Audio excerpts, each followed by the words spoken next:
Missing rider, unexpected delays, scorching summer heat, a chaotic Farakka crossing, rain in the mountains, and a journey that reminded us why we ride in the first place.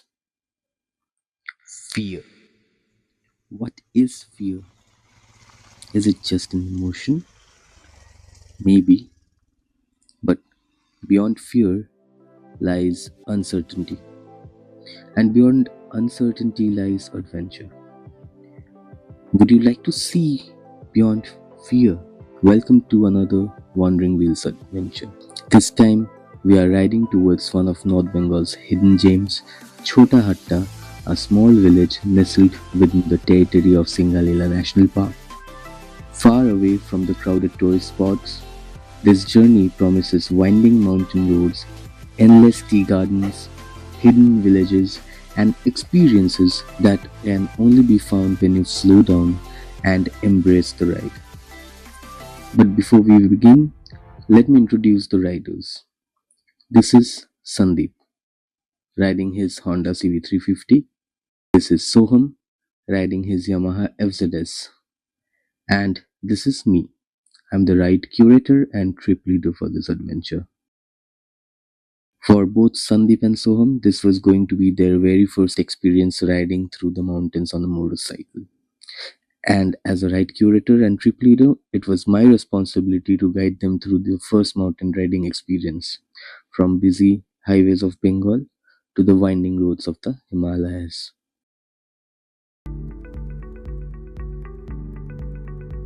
The plan was simple. We started from Kolkata and rode all the way to Malda. We stayed there for a night, and on the next day we started from Malda and rode till Mirik. Our stay at Mirik was for 2 nights because we also entered Nepal from there for a day. From Mirik, we headed towards Chota Hatta, the main attraction of our ride, and from Chota Hatta, we rode down to Rohini, stayed there for a night, and on the next day, we started for Kolkata. I woke up to Soham's call at 3 am. Even at that hour, the excitement in his voice was impossible to miss. The ride we had been planning for weeks was finally happening. I freshened up, loaded my luggage, geared up, and hit the roads. By 6:30 am, I had met Sandip at our designated meetup point, but the same guy who had woken me up earlier, Soham, was now nowhere to be reached. Our calls went unanswered. One call became three became five, and slowly excitement started giving way to anxiety. After waiting for a while, we decided to continue towards Krishnanagar while trying to reach him. A few truck overtakes, and several kilometers later, we arrived at Hotel Nilachal for breakfast. I kept wondering what had happened to Soham. Then finally the phone rang. It was Soham. To our relief, he was absolutely fine. The only problem? He was nearly 2 hours behind us. But every situation has a silver lining. While Soham worked on closing the gap, Sandeep finally got some much needed rest. Having started from Kharagpur at 3 am, those extra couple of hours were probably exactly what he needed. Around noon, Soham finally caught up with us. The team was complete, and with the mountain still hundreds of kilometers away, we resumed our journey. What followed was a battle against the relentless summer heat. The heat was unforgiving, forcing us to stop frequently for water, shade, and a few moments of recovery. But those stops came with an unexpected reward. They gave us the chance to meet people, share stories, and experience the kind of conversations that only happen on the road.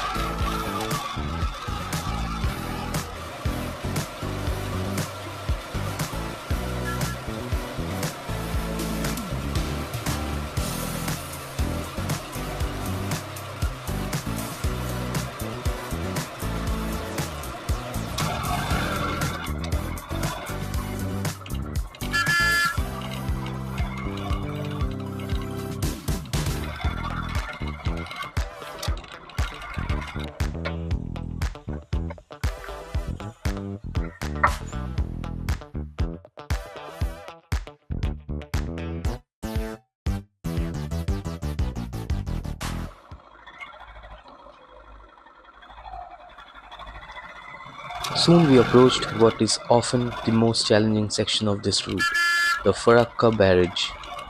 Anyone who has traveled through this stretch knows exactly what I'm talking about.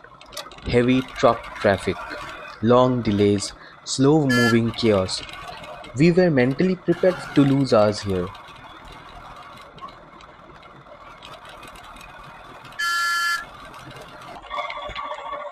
But sometimes luck rides alongside you. A local gentleman was kind enough to show us an alternate route through Farakka township, a route that has not only saved us valuable time but also treated us to beautiful views of the backwaters.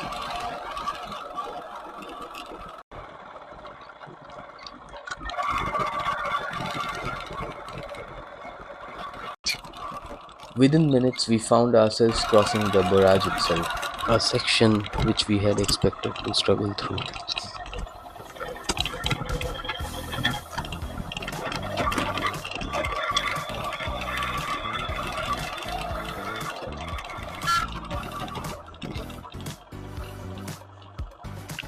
As we crossed Farakka, we stopped for lunch, and I decided to call it a day at Malda.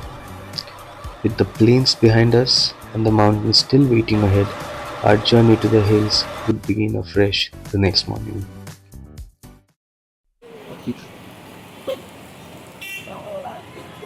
Here is my bike, which is almost loaded.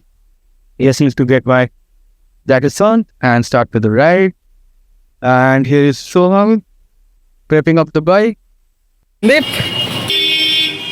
All done তো সন্দীপ হবে তো এবার টানা হবে তো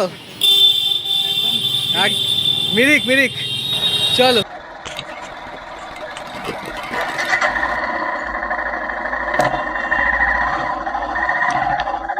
This morning, everything felt different. The fatigue was gone, the energy was back, and perhaps most importantly, today was the day we'd finally see the mountains. So that thought alone was enough motivation to get going.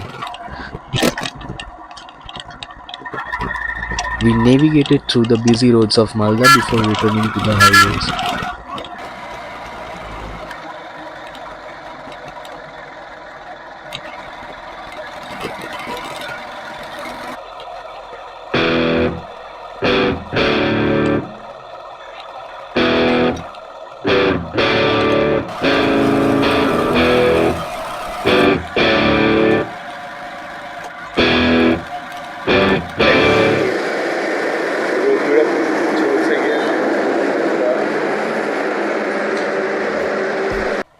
Riding through Bengal Highway comes with its own unique challenges.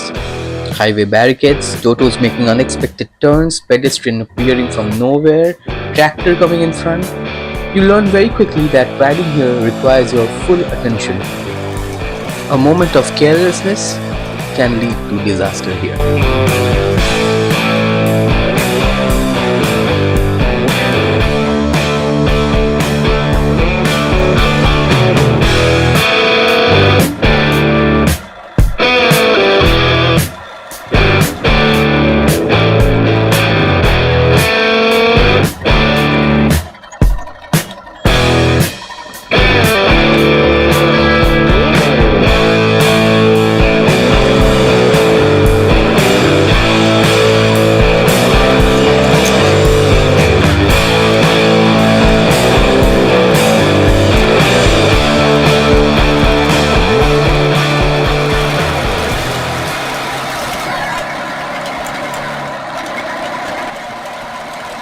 Right now, the landscape has slowly begun to change. We have already crossed Kishanganj, and before we knew, we are almost near Bagdogra. We were a bit behind schedule, but it didn't matter really because one of the most important lessons in motorcycling touring is simple. The moment you start racing the clock, you stop enjoying the journey.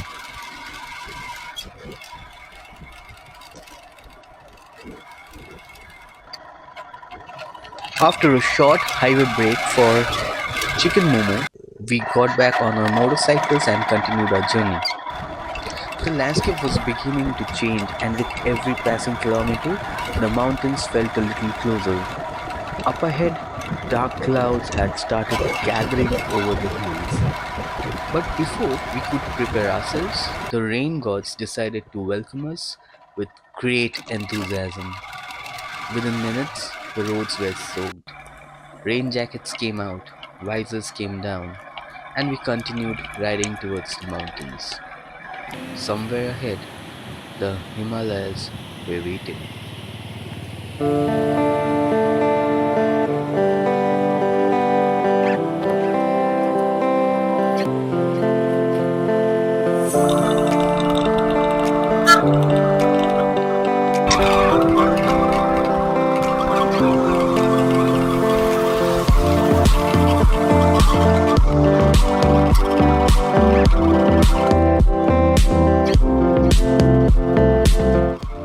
As I watched Sandip and Soham ride through the mountains, I couldn't help but think about where we had started. On day one, the challenge was spending 12 to 13 hours on a motorcycle. Today, it was the mountains. For both of them, this was their first experience riding through steep climbs, sharp bends, and winding hill roads. I could guide them, share riding tips, and help them understand the road ahead. But overcoming the fear of riding in the mountains, that was something they had to do themselves. And they did, because beyond fear lies something beautiful, a sense of freedom, a sense of achievement, and sometimes a place as beautiful as this. As we rolled into Bulaki Homestay, surrounded by the mountains, I was proud of how far we had come, not just in kilometers, but in confidence, and our adventure was only just beginning. In the upcoming videos, we'll ride from Mirik into Nepal, explore the hidden village of Chota Hatta, and share some of the experiences that made this adventure unforgettable. Until then, ride safe, keep exploring, and we'll see you on the next road.